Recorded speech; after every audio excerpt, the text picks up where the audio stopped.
Hello everyone, আসসালামু আলাইকুম। আশা করছি যে যেখান থেকে আমার এই ভিডিওটি দেখছেন সবাই ভালো আছেন। নতুন আরেকটি রেসিপিতে সবাইকে স্বাগতম জানাচ্ছি। যেহেতু কলিজা ভুনা করব, তাই কলিজাগুলোকে ছোট ছোট করে টুকরো করে কেটে তারপর ধুয়ে পরিষ্কার করে এখানে গরম পানির মধ্যে দিয়ে দিলাম। গরম পানিটা খুব ভালো করে বলক আসার পর তো এখানে আমি দিয়ে দিলাম, প্রথমে দিলাম কলিজা, তার উপর দিয়ে দিলাম ফুসফুস ছোট ছোট করে কেটে দিয়ে দিলাম। তো এগুলিকে এখন আমি একটু বলক আসলে পরে পানিটাকে ছেঁকে ফেলবো। জাস্ট ময়লাটা দূর হলেই ছেঁকে নিয়ে নেব। কলিজাগুলোকে এখান থেকে ছেঁকে নিয়ে তারপর আবার পরিষ্কার পানি দিয়ে দুবার ধুয়ে ফেলতে হবে। তাহলে একেবারে সুন্দর চকচকে হয়ে যাবে, কলিজাগুলো দেখতেও সুন্দর লাগবে আর ভুনা করলেও কালারটা সুন্দর আসবে। তো কলিজা পরিষ্কার করে নেওয়ার পর এবার মূল রান্নায় চলে যাচ্ছি। তো চুলায় হাঁড়ি বসিয়ে দিলাম, হাঁড়ি বসিয়ে রান্নার তেল দিয়ে দিলাম। তেলটা গরম হয়ে আসলে এখানে আমি ১ কাপের মতো পেঁয়াজ দিয়ে দিলাম। যেহেতু এটা ভুনা হবে, তাই পেঁয়াজের পরিমাণটা একটু বাড়িয়ে দিতে হবে। তো আমি ১ কাপ পেঁয়াজ দিয়ে পেঁয়াজটাকে খুব ভালো করে এখন ব্রাউন কালার আসা পর্যন্ত ভেজে নেব। তো এরই মাঝে এখানে আমি দিয়ে দিচ্ছি গরম মসলাগুলো, এলাচি, দারচিনি, তেজপাতা, লং সবগুলো দিয়ে দিলাম। দিয়ে আরো কিছুক্ষণ ভেজে নিলাম। নিয়ে এবার সেই সিদ্ধ করা কলিজাগুলোকে দিয়ে দিলাম। সেই সাথে আমি কিছু মাংসও দিয়ে দিলাম, সাথে কিছু হাড়ও দিয়ে দিলাম। এভাবে কিন্তু বেশি মজা হয় কলিজাটা। আর দিয়ে দিয়েছি আদা বাটা, রসুন বাটা দিয়ে দিলাম। দিয়ে কাঁচা মসলাগুলোর সাথে এবার কলিজাটাকে খুব ভালো করে এবার ভেজে নিব তেলের মধ্যে। তো এখানে আমি কিছু ছোট ছোট করে হাড়ও দিয়েছি গরুর মাংসের, আর কিছু গরুর মাংস ছোট ছোট করেও কেটে দিয়েছি। তা আর দিয়ে দিলাম গুঁড়া মসলাগুলো, যেমন পরিমাণ মতো লবণ, হলুদের গুঁড়া, মরিচের গুঁড়া, আর দিয়ে দিলাম এখানে ধনিয়ার গুঁড়া আর সামান্য জিরার গুঁড়াও দিয়েছি।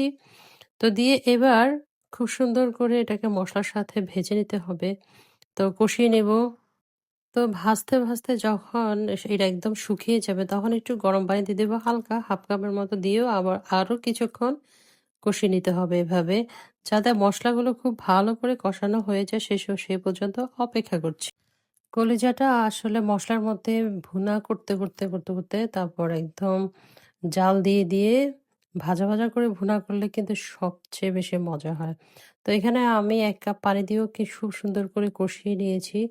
তো এজন্যই কিন্তু একদম লাল লাল হয়েছে। খুব ভালো করে কষানো হয়ে গেলে এখন আমি কিছু ছোট ছোট করে আলু দিয়েছি। আলুটা দিয়েও ভাজি করা যায়, আবার আলুটা না দিলেও কোনো সমস্যা নেই। এটা যার যার পছন্দ অনুযায়ী ভাজতে পারেন। তো আমি আসলে আলু দিলে আমার ভালো লাগে, সেজন্য আমি আলু দিয়েছি কয়েকটা। দিয়ে এবার খুব ভালো করে আবারও কষিয়ে নেব। প্রায় ৪ থেকে ৫ মিনিটের মধ্যে একদম লো তাপে একদম ভাজা ভাজা হয়ে গেছে এবার। তো এরকম ভাজা ভাজা হয়ে গেলে এই পর্যায়ে আমি গরম পানি দিয়ে দিব। একদম ফুটন্ত গরম পানি দিয়ে দেব। ফাইনাল ঝোল, মানে এবার ফাইনাল ঝোল দিয়ে রান্নাটা শেষ হয়ে যাবে। তো এবার একদম ফুটন্ত গরম পানি দিয়ে দিলাম। তো দিয়ে একদম পাতিল ভরে দিয়ে দিয়েছি যেন খুব সুন্দর করে সিদ্ধ হয়ে যায় এবং আলুটাও সুন্দর করে যেন রান্না হয়ে যায়। তো সেজন্য আরো ৬ থেকে ৭ মিনিটের মতো মিডিয়াম তাপে দিয়ে দিলাম। তো এই তো ঝোলটা যখন শুকিয়ে যাবে তখন নামানোর আগে দিয়ে দিচ্ছি ভাজা জিরার গুঁড়া। যেহেতু আমি আগেও ১ চামচ দিয়েছি, এখানে আরো ১ চামচ মতো দিয়ে দিলাম। দিয়ে লাস্টে কিছু আস্ত কাঁচামরিচ ফালিয়ে দিয়ে দিচ্ছি। তো কাঁচামরিচ দেওয়ার ফলে এখানে খুব সুন্দর একটা স্মেল হয়, ভালো লাগে। তো জাস্ট এভাবে এবার নেড়েচেড়ে আরেকটু শুকিয়ে বাস নামিয়ে ফেলবো। তো এভাবে কিন্তু কলিজা ভুনাটা রুটি, পরোটা, তারপর ভাতের সঙ্গেও খাওয়া যেতে পারে। তো আমার রান্নাটা কেমন লেগেছে আমাকে অবশ্যই জানাবেন। যদি ভালো লেগে থাকে আমাকে বেশি বেশি সাপোর্ট করবেন। তো আজকের মতো বিদায় নিচ্ছি এখানে। সবাই ভালো থাকবেন। আল্লাহ হাফেজ।